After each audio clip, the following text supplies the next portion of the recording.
का गिरेगी झूठ की दुकान एक दिन। भारत माता की बहुमत से वापस आने के लिए रोजाना कम से कम 10 नेताओं के रीट्वीट ट्वीट पर जरूर करूंगा। अब ये शपथ लिया आपने। जहां साफ पानी देना था घर में, घर घर नल से जल देना था, यमुना जी में डुबकी लगाना था, दिल्ली की गलियों को पक्का करना था, दिल्ली के लोगों को, मजदूरों को उनका हक देना था, जहां संकट में साथ खड़ा होना था, वहां आप अपना शीश महल बनाने में लग गए। आप अपने बच्चों के लिए 50 लाख की अलमीरा बनाने में लग गए। आप अपने भ्रष्टाचारियों को छुड़ाने में लग गए। आप अपने भ्रष्टाचारियों को भगत सिंह जी से तुलना करने में लग गए। तो दिल्ली गुस्सा है। दिल्ली अब आपको 2025 तक किसी तरह सहन करेगी। आज की महाफ्लॉप रैली ने बता दिया कि अब दिल्ली आम आदमी पार्टी के साथ नहीं है, क्योंकि अब आम आदमी पार्टी खास आदमी पार्टी हो चुकी है। लेकिन सर कहा जा रहा है कि जितने जैसे अरविंद केजरीवाल विपक्ष के नेताओं के पास ज्यादा के समर्थन मांग रहे हैं, तो क्या 2024 के लिए बीजेपी के लिए मतलब साबित हो सकता है ये?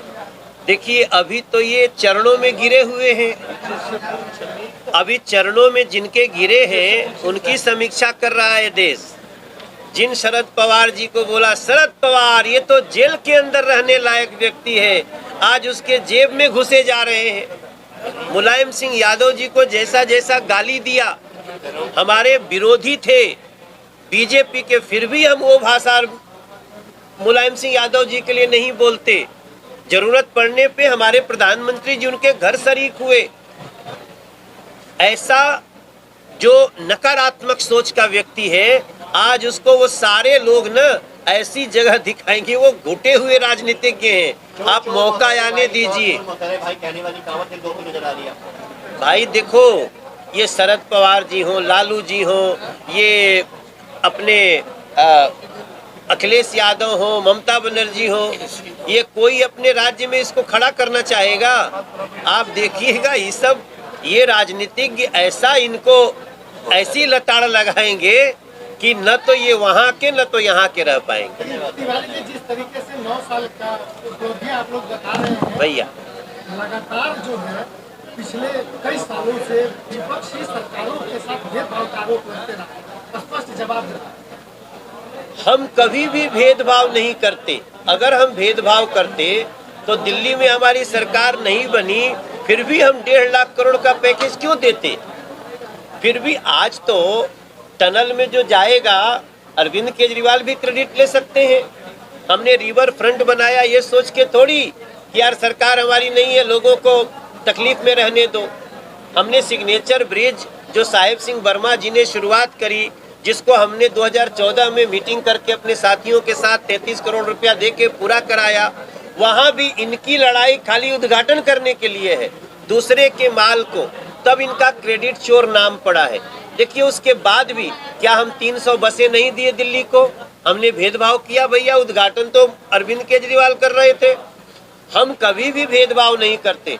हमारी लड़ाई चुनाव तक होती है, चुनाव के बाद सारी जनता हमारी होती है, और यही भाव बीजेपी को जिता रहा है। मनोज जी, पिछले 30 साल से दिल्ली में बीजेपी सत्ता के लिए तरस रही है। केजरीवाल का कोई तोड़ नहीं निकल पा रहा आप लोगों के पास, क्या इसको आप कैसे देखते हैं? देखिए, ये बात आपकी बहुत सही है, लेकिन पिछले 30 साल से खाली अरविंद केजरीवाल तो रहे नहीं है। हम उसकी समीक्षा करें। देखिए, यहाँ झूठ जीता है, भ्रम जीता है, साजिश जीती है, इसलिए दिल्ली हारी है, मात्र बीजेपी नहीं हारी। आज अगर जमुना जी नाला बन गई तो क्या ये बीजेपी की हार है? आज अगर दिल्ली सबसे पोल्यूटेड सिटी है तो क्या ये सिर्फ बीजेपी की हार है? आज अगर बारिश होते ही तमाम दिल्ली बजबजा जाती है तो क्या ये बीजेपी की हार है? आज अगर दिल्ली की गलियों में आप चलते समय नीचे नहीं देखे तो कब नाला में चले जाएंगे, ये क्या बीजेपी की हार है? सही मायने में भ्रम, झूठ, साजिश जीती और दिल्ली हारी। हम बीजेपी के लोग प्रार्थना करते हैं, आइए इन सारे पीछे के सबक को ध्यान रखते हुए एक बार चलते हैं। देश के प्रधानमंत्री नरेंद्र मोदी हो, दिल्ली में बीजेपी का शासन हो, 5 साल में हम बता देंगे कि दिल्ली को जो हक चाहिए था कैसे मिलेगा। आज सोशल मीडिया को आपने यहाँ अपना एक सिपाही के रूप में प्रेजेंट किया है। आपको लगता है कि सोशल मीडिया जिस तरीके से आगे बढ़ रहा है, आपकी बातों को आगे पहुँचाने के लिए ये 100%। देखिए, अपने घर के बच्चों को भी कई बार मिलना पड़ता है। आप माता पिता अगर नहीं मिलोगे तो बच्चा भी आपकी नहीं सुनता है। ये हमारे सैनिक हैं, हमारी फैमिली है, और हम 9 साल का जब कार्य सबको बता रहे हैं, हम 8 साल का भी बताए थे, 7 का भी, 6 का भी, 5 का भी, 4 का भी, 3 का भी, 2 का भी, 1 साल वाला भी बताए थे। तो हम तो 10 साल का भी बताएंगे। लेकिन अभी अपने सिपाहियों से हमारा मिलना, आप सबसे मिलना, आप लोग भी इन्फ्लुएंसर हैं, आप सत्य परोसते हैं। न्यूज के लोगों को भी मैं अपना इन्फ्लुएंसर मानता हूँ। हम अगर गलती नहीं करेंगे तो आप हमें कितना भी विरोध करें, हमें आप गलत नहीं दिखाएंगे। और मीडिया सच दिखाती है। हम आप सबको भी इन्फ्लुएंसर मान के कहते हैं, आइए दिल्ली क्यों हारी इसका समीक्षा करते हैं, और जिन्होंने हराया उनको सजा देते हैं। हमारे जो हमारे सपोर्टर हैं, हमारे सिंपैथाइजर हैं, वो सब लोग भी आए और हमने आग्रह किया है कि आदरणीय नरेंद्र मोदी जी के सफलतम 9 वर्ष के जो कार्य हैं वो नीचे तक उस पर चर्चा हो। और 2024 में जो हमारा विज़न है, हमने एक भारत श्रेष्ठ भारत, हमने गरीब की कल्याण की योजनाओं को, हमने भारत की साख को, हमने तेज गति से विकास को जो हमने महत्व दिया है, और राष्ट्रीय सांस्कृतिकवाद को भी, जिसमें हमने अनेक सांस्कृतिक धर्म उत्थान भी करने का काम किया है। और सबसे बड़ी बात, हमारी सफ़ेद चदरिया जो ईमानदारी की है वो सफ़ेद है। इन 9 वर्षों में भी इसी बात का आग्रह हमने सोशल मीडिया के इस इन्फ्लुएंसर मीट में किया है, और लोगों ने शपथ ली है और कहा है कि हम इसमें अपनी भूमिका जरूर निभाएंगे। लगता है आपको जिस तरीके से लोगों को शपथ दिलाई है, काम बनेगा? हाँ, निश्चित रूप से, क्यों नहीं। एक ईमानदार सरकार जो गरीबों के प्रति समर्पित सरकार रही है, एक तेज गति से विकास करने वाली सरकार, एक देश की साख बढ़ाने वाली सरकार, एक राष्ट्रनीतिक सांस्कृतिक को उठाने वाली सरकार, एक ईमानदार सरकार को जरूर आगे 2024 में मौका मिलेगा। इसीलिए ये सब लोगों की सहभागिता उसमें बने, इसके लिए ये मीट थी आज, और ये मीट बहुत सक्सेसफुल मीट रही है।